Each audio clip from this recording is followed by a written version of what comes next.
एक रेगिस्तान में एक पक्षी रहता था। उसके पास ना खाने को कुछ था, ना पानी था और ना ही रहने की ढंग की जगह थी। उसके सारे पंख भी झड़ चुके थे और वह बहुत बीमार सा दिखने लगा था। एक दिन उसे एक कबूतर मिला और उस पक्षी ने उससे पूछा कि वह कहाँ जा रहा है। कबूतर ने कहा कि मैं स्वर्ग जा रहा हूं।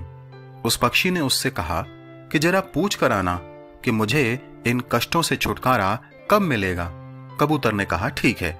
स्वर्ग के द्वार पर खड़े दूत को कबूतर ने उस पक्षी का सारा हाल बता दिया।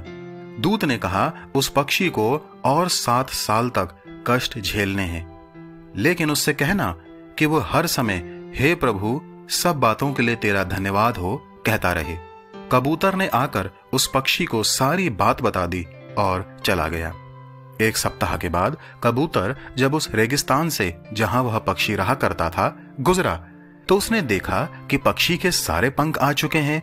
वहां पर एक तालाब भी है और एक छायादार पेड़ भी जिस पर वह पक्षी बैठा था, और वहां खाने को भी पर्याप्त था। कबूतर को यह सब देखकर कुछ समझ में नहीं आया और वह फिर दूत के पास गया और बोला, आपने तो कहा था कि उस पक्षी को 7 साल और कष्ट झेलना है, लेकिन 7 दिनों में ही उसकी काया पलट हो गई है और वो बहुत खुश भी दिख रहा है। मेरी तो कुछ समझ में नहीं आ रहा है।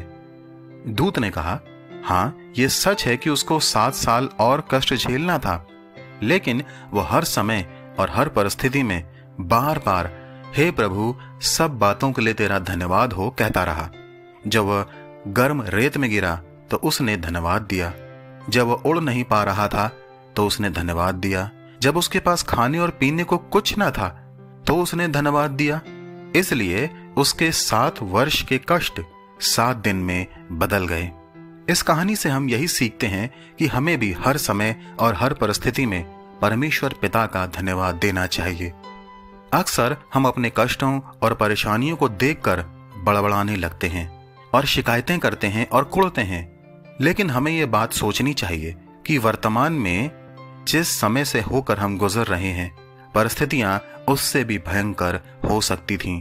जब हम इस बात पर विचार करेंगे तो सच में हमारा मन परमेश्वर के प्रति धन्यवाद से भर जाएगा।